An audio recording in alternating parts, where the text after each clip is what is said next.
My sister-in-law borrowed $65,000 from me, but when I asked her to repay it, she told my mother-in-law that she never took any money from me. When I confronted them, my mother-in-law asked, "Do you have any proof?" I calmly replied, "You'll regret this. Mark my words." A few days later, they both came to my house, shocked and pleading for forgiveness, but you won't believe what happened next. Life has been full of tough times with a few good moments along the way. Losing my parents when I was young hit me hard, like a pain that never fully goes away. But I was lucky because the older Williams couple who lived next door took me in. They were the kindest people and treated me like their own grandchild, not like someone they had to take care of. We didn't have much money, but we were rich in love, and that was what really mattered. Things changed when they died in a car accident just as I was about to turn 20 and thinking about going to college. Suddenly, I was on my own again. They left me some money for school and their house in the suburbs. Even though it was full of memories, I decided to sell it because it reminded me of them too much. I used the money to get a small apartment in the city, close to the college where I was going to study financial management. I met Michael at a friend's party. He was easygoing, fun, and didn't care what others thought. We got along right away. He accidentally bumped into me and spilled my drink. "Hey, watch it," I said, more surprised than angry. He smiled and said, "All right, my bad. Let me fix that." "What were you drinking?" I said, "Just beer," and he called out, "2 beers coming right up." That was Michael, simple, straightforward, and relaxed. We talked all night about everything and nothing. We found out we both hated sushi but loved old movies. Talking to him was easy, and when the party ended, I didn't want to say goodbye. A year later, he proposed. We were watching TV together, just the two of us. He pulled a ring out of his pocket, no big speech or fancy gestures, and said, "Marry me," holding the ring so tightly I thought it might break. I laughed, not because it was funny, but because it was so perfectly simple and a little messy. "Yes, of course, you big goof," I said. Getting married didn't change much at first. It just felt right. We were the same as before, just officially married. We made ourselves at home in my small downtown apartment, close to the busy city, but having someone to share the quiet moments with made a big difference. Evenings didn't feel so lonely anymore, and for the first time in a long while, life felt complete. Marriage brought some comforts, but just when you start feeling settled, life can throw surprises your way. Michael's parents, Mr. and Mrs. Jacob, were wonderful people from the start. They welcomed me warmly into their cozy suburban home. I could see where Michael got his laid-back attitude from. Their kindness was a balm to my still hurting heart after losing my own family. Mrs. Jacob would often say, "We're so happy you're part of our family now," and squeeze my hand with a firm yet gentle touch. I'd always say, "Thank you so much for making me feel so welcome." We began spending weekends with them, having backyard barbecues and long chats over hot cups of coffee. Life felt simple, honest, and good, until it wasn't. Michael had to go on a work trip for a year, taking him out of state. The timing wasn't ideal, but it was a great chance for his career. Soon after he left, Mr. and Mrs. Jacob's health started to decline. It happened quickly, and one day Mrs. Jacob called, sounding deeply worried. "Anna," she said, her voice trembling. "We need your help. I'm sorry to bother you, but things aren't good. Mr. Jacob is not doing well." I quickly packed my things and headed to their home. It hurt to see them both looking so frail. Mr. Jacob, who had always seemed so strong, now looked smaller, connected to tubes for his treatment. I settled into their routine, taking care of the cooking and cleaning while Mrs. Jacob focused on looking after Mr. Jacob. In the evenings, I would read his favorite books to them. Often, he'd fall asleep before I finished a chapter, but on good days, he'd quietly say, "Thank you, Anna," even though his voice was weaker than before. I'd smile and reply, "It's my pleasure," holding his hand to comfort him. One afternoon, while I was preparing dinner, Mrs. Jacob sat at the kitchen table, looking more tired than usual. She wrung her hands nervously and said, "Anna, I don't know how to say this, but we're having some problems. Mr. Jacob was the main provider, and now things are tough." I put down the knife and gave her my full attention. "Sweetie, we're in a tight spot. Would you consider renting out your apartment? I hate to even ask, but maybe it will help us get through this tough time," Mrs. Jacob said, looking down, clearly embarrassed. Her words showed how serious their situation was, and I felt sorry for them. When I had no one, they took me in and became my family, so how could I say no?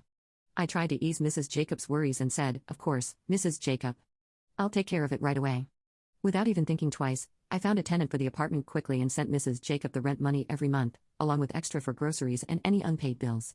Family is what holds us together, so even though my commute to work became a long, tiring drive, I reminded myself of this on the hardest days. Each time I gave Mrs. Jacob the money, she would say, "You're a godsend, Anna," and I could see her relief. My only comfort was Michael's calls. Hearing his voice was like a brief escape. "How are things going, Jazz? Are you doing okay?" He would ask, even through the static of long-distance calls. I'd force a smile into my voice and say, "We're managing, don't worry about us," not wanting to add to his stress. But everything changed when Mrs. Jacob's daughter from her first marriage, Shirley, suddenly appeared. The mood in the house shifted instantly, like a cold wind sneaking in.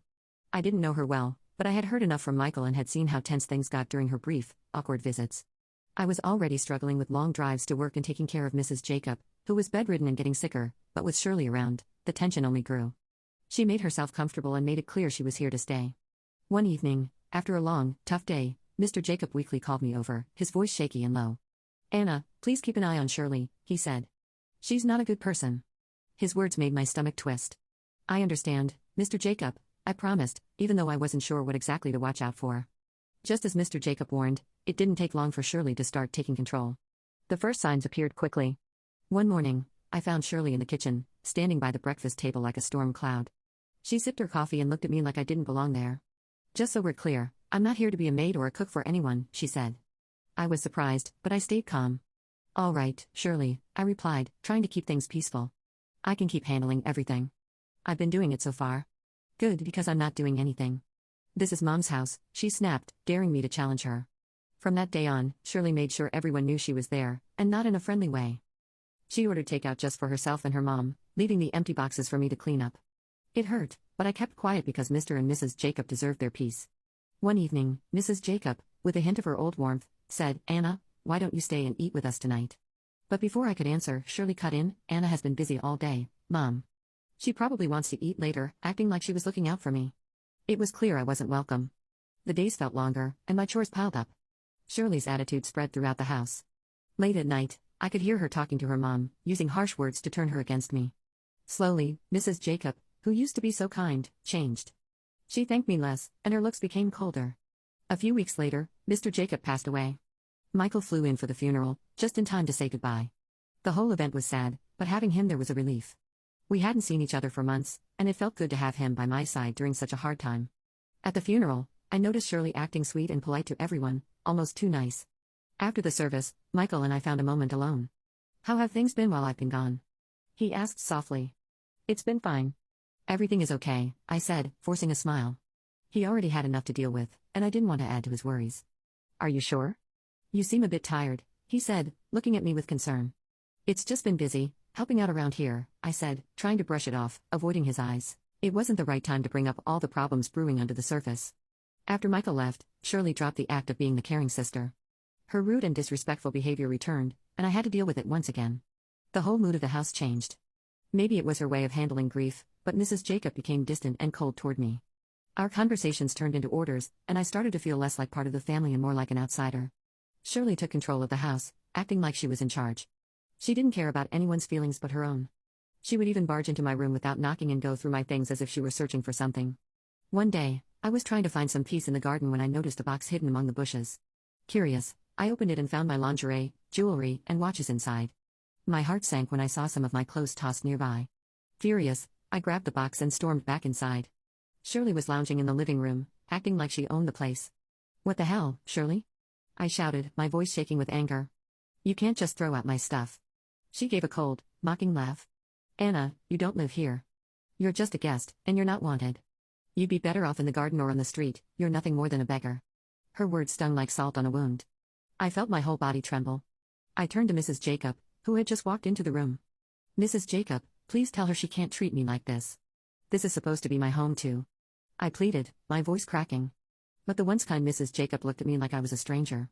"This is Shirley's home now. Maybe you should find somewhere else to stay," she said. Her words hit me harder than I could have imagined. Standing there, holding the box, my heart pounded.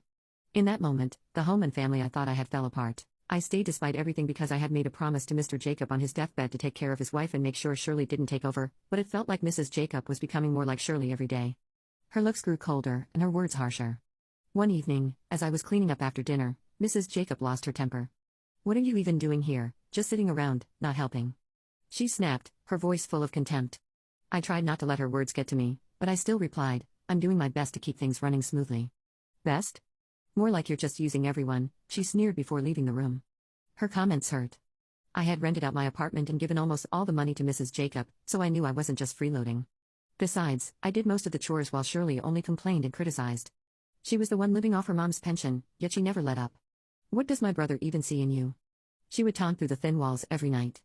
I kept reminding myself of the promise I made to Mr. Jacob, biting my tongue to hold back my anger. But the house had become a hostile place, and I felt trapped.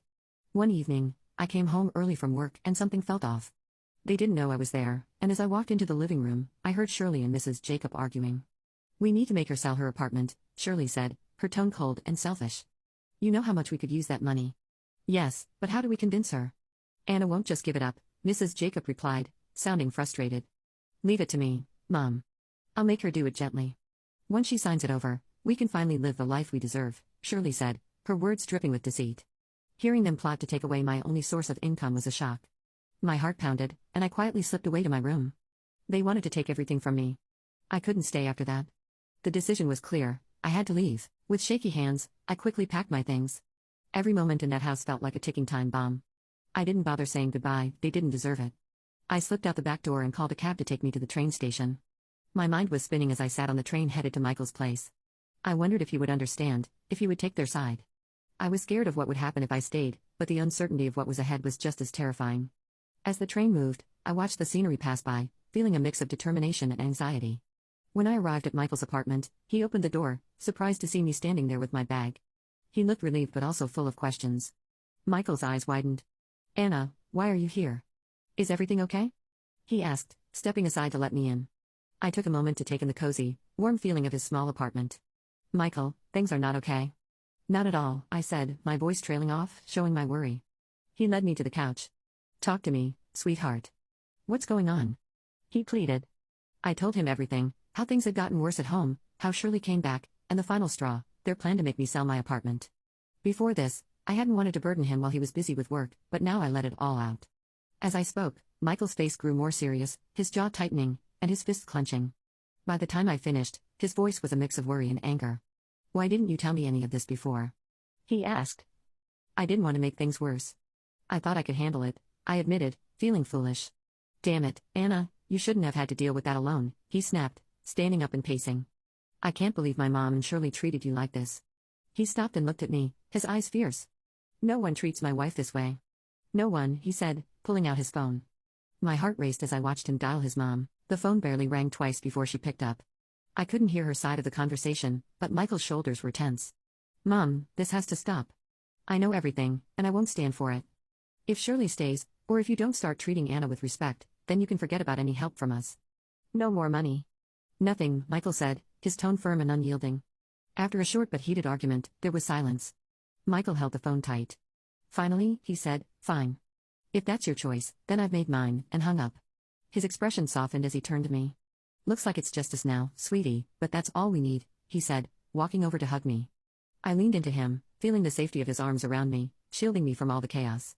"Just us," I whispered, realizing he was right. Now that we were on our own, it somehow felt okay. We stayed up late talking about practical things, my work-from-home schedule, our budget, and what our life would look like now without the added burden of helping his mom and dealing with Shirley. It felt like a fresh start. We were starting a new chapter together, just the two of us. "We're in this together no matter what. It's just you and me against the world, right?" I said. Michael smiled confidently and replied, "Right." With him by my side, I felt stronger and smiled back. The next few days were busy. Thankfully, my boss agreed to let me work from home after I reached out. Michael helped me get my things out of storage, and we set up my home office in the corner of his living room. It was cozy, and even though it wasn't perfect, it felt like ours.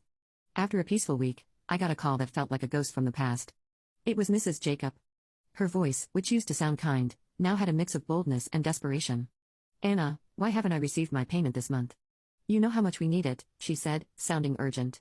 I was speechless for a moment. How could she have the nerve to ask this after everything? "I'm sorry, but after all that's happened, you really expect me to keep sending money?" I asked, more surprised than angry. I could hear Shirley's sharp voice in the background saying, "She's just being selfish. Make her send the money."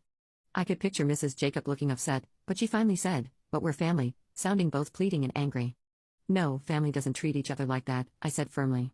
"Goodbye, Mrs. Jacob," and I hung up before she could reply. The call shook me, but Michael was there, comforting me.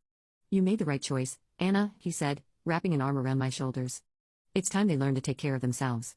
Not long after, we got a surprise. We found out I was expecting. It was wonderful news, and suddenly the future seemed bright and full of possibilities. We decided it was time to sell my apartment and buy a small suburban home near a good school where our child could grow up. As we were planning the move, Mrs. Jacob called again, but this time her tone was different. She sounded almost desperate. "I'm sorry for everything. Shirley took the money, made me sell the house, and now I have nothing. Can I come live with you and Michael's?" Her request sent a chill down my spine, and I could hear the tremble in her voice. This was a test of my resolve. When you sided with Shirley against us, Mrs. Jacob, you chose this path. You could have chosen differently, I said, holding firm. I spoke softly, trying to keep my voice steady even though I was hurting inside. You have a kind heart, Mrs. Jacob, but we all make choices. I know you made mistakes, but I can't just forget what happened, I said. Can't you forgive an old woman for her bad decisions? She pleaded. I sighed, feeling sorry for her but also remembering all the pain her choices had caused. I have forgiven you, but that doesn't mean I can let you back into my life, I replied. You have to live with the consequences of your actions, just like I have. Then I hung up and blocked her number. We moved forward with our plans and bought a small, cozy house with a garden for our kids to play in. One lazy Friday morning, I was slowly reading the newspaper and sipping my coffee when a headline caught my eye: local woman arrested for massive fraud scheme. I saw a picture of Shirley looking defeated and in handcuffs. I felt a mix of shock and, to be honest, a bit of relief. Look at this, Michael, I said, holding up the newspaper. It's Shirley. She's been arrested for fraud. Michael took the paper and read the story with a serious expression. Wow, that's a lot to take in, but I can't say I'm surprised, he said. She made her choices, and now she's facing the consequences, I said, feeling a sense of closure I didn't realize I needed. Later, we heard from friends that Mrs. Jacob was working 2 jobs and living in a small apartment to get by. The debt Shirley left behind was too much for her pension to cover along with her other expenses. Have you heard about your mom? Michael's friend Em asked when they came over for a barbecue one evening. Yeah, I've heard, Michael replied, flipping burgers on the grill. There was a touch of sadness in his voice but also determination. She made her choices, and this is the reality now. Em nodded. I just thought you should know. After that, the conversation shifted to lighter topics about work and sports, and the evening carried on. We had moved on, and so had life. When Megan was born, the joy we felt was overwhelming. Everything changed when I became a mom. It changed our dreams and goals, and it even healed some old wounds with new love. Can you believe she's ours? I whispered one night as Michael and I watched Megan sleep in her crib. I whispered softly, and Michael gently replied, I know, as he put his arm around my shoulders. She's perfect, he said, his voice full of warmth. We spent our days marveling at every little thing Megan did, every smile, every giggle. She was our little miracle, and when she was with us, all the bad memories seemed to fade away, making room for happy ones. Every day was simple but filled with small moments of joy that made our family life feel complete. We would take walks in the park, laughing as Megan tried to chase butterflies. On chilly nights, we'd read books and play games at home. Our love for our daughter brought Michael and me closer, making our bond stronger every day. One bright afternoon, I was sitting in the garden with Megan while Michael was at work. I watched her play with her toys, surrounded by the sweet smell of roses in full bloom. It was a perfect moment, a snapshot of the life we had built together. Look, Mommy, Megan said, holding out a flower she had picked.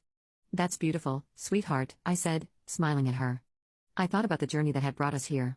Even though we had faced hard times, they led us to this peaceful, happy place. I felt so grateful for Michael's love and support and the strength we found in each other. That evening, as we sat down for dinner, Michael reached across the table and took my hand.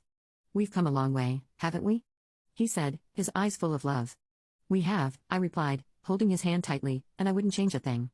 We looked forward to the future with hope and confidence, knowing that we could face any challenges together. Our hearts were full of joy, our family was strong, and our love was unbreakable.